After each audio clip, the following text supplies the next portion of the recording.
Assalamualaikum warahmatullahi wabarakatuh. Pada video kali ini, aku akan menceritakan tentang kutukan malam Selasa Kliwon. Silahkan disimak ceritanya. Malam Selasa Kliwon selalu dianggap waktu yang tidak biasa oleh warga desa Karangjati. Pada malam itu, angin berhembus lebih dingin dari biasanya. Suara serangga menghilang dan langit tampak lebih gelap meski tanpa awan. Para tetua desa mewariskan larangan keras agar siapapun tidak keluar rumah setelah azan Isya berkumandang. Konon pada malam inilah batas antara alam manusia dan alam gaib menjadi tipis. Banyak kejadian aneh yang tidak pernah dijelaskan secara logika. Dari pintu rumah yang terbuka sendiri hingga suara langkah kaki di jalan tanah yang tak pernah menampakkan wujud. Malam Selasa Kliwon bukan sekedar penanggalan, melainkan pertanda bahwa sesuatu sedang berkeliaran, sesuatu yang menagih janji lama, dan malam itu kutukan kembali bangun.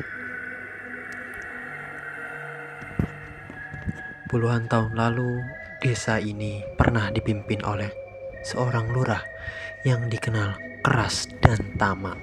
Ia membuat perjanjian rahasia demi mempertahankan kekuasaannya, mengabaikan peringatan para sesepuh. Perjanjian itu dilakukan tepat pada malam Selasa Kliwon di sebuah tempat keramat di tengah hutan jati. Sejak saat itu, desa memang makmur, tetapi kebahagiaan terasa hampa. Banyak warga sering jatuh sakit tanpa sebab. Panen datang bersamaan dengan kematian ternak, dan tangisan terdengar dari rumah-rumah yang tampak kosong. Setelah itu, lurah itu meninggal. Perjanjian tidak pernah dituntaskan. Kutukan pun tertinggal bersemayam dalam tanah, menunggu waktu untuk menagih balasannya. Ardi adalah seorang pemuda perantauan pulang ke desa untuk mengurus rumah peninggalan orang tuanya. Ia tidak terlalu percaya pada cerita mistis yang sering dibicarakan warga sekitar. Baginya, semua itu hanyalah mitos yang dibesar-besarkan. Namun, sejak hari pertama ia menginap, Ardi merasakan keanehan. Setiap malam Selasa Kliwon tiba, jam dinding di rumahnya berhenti tepat pukul 12. Suara ketukan pelan terdengar dari dinding belakang rumah, padahal tidak ada siapapun di situ. Kemudian bau tanah basah merayap masuk ke kamar dan membuat napasnya terasa berat. Ardi mencoba mengabaikan semuanya, tetapi rasa gelisah terus mengikutinya. Pada Selasa Kliwon berikutnya, Ardi terbangun oleh suara bisikan yang menyebut namanya berulang kali. Suara itu datang dari halaman belakang, dekat sumur tua yang sudah lama ditutup.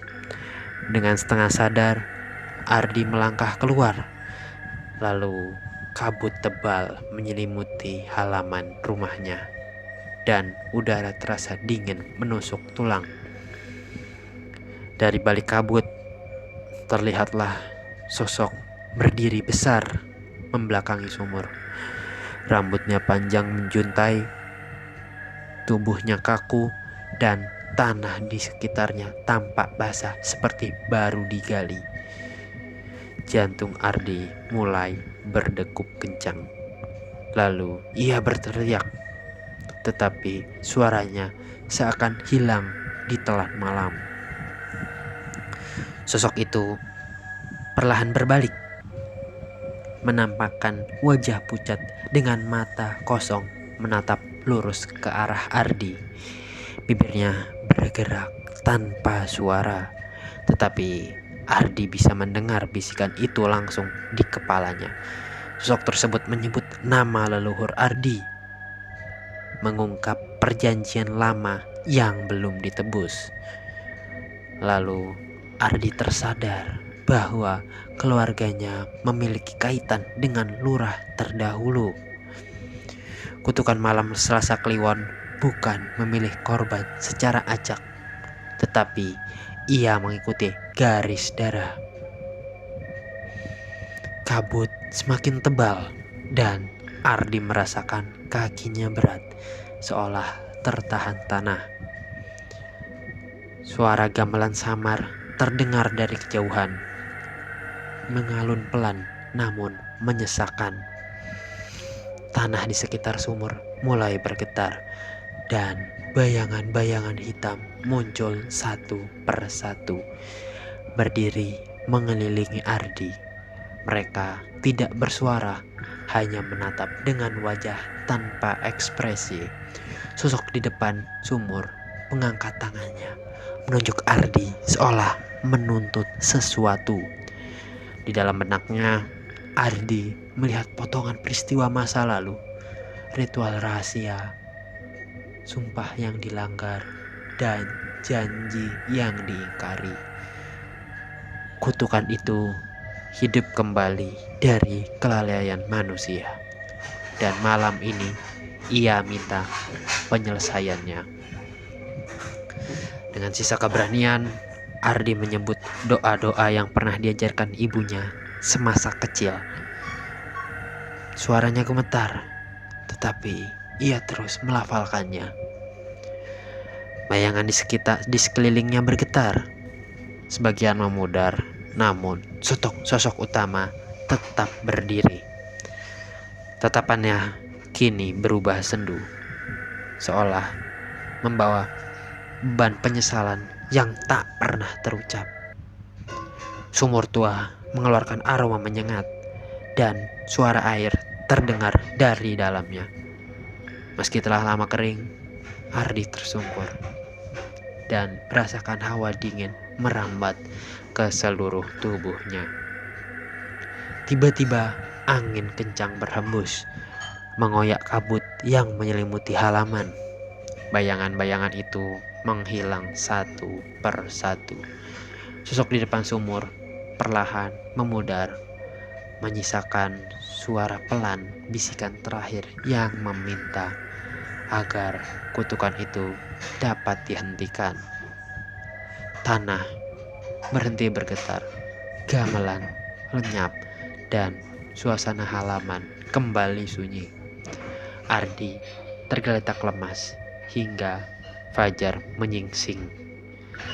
Kemudian ayam jantan berkokok, seolah menandai berakhirnya satu malam penuh teror. Keesokan paginya, Ardi menemui tetua desa dan menceritakan semua apa yang dialaminya semalam. Kemudian wajah para tetua berubah menjadi pucat. Mereka mengetahui waktunya telah tiba. Lalu sebuah ritual pembersihan desa dilakukan dengan pembacaan doa dan menggunakan sesaji sederhana.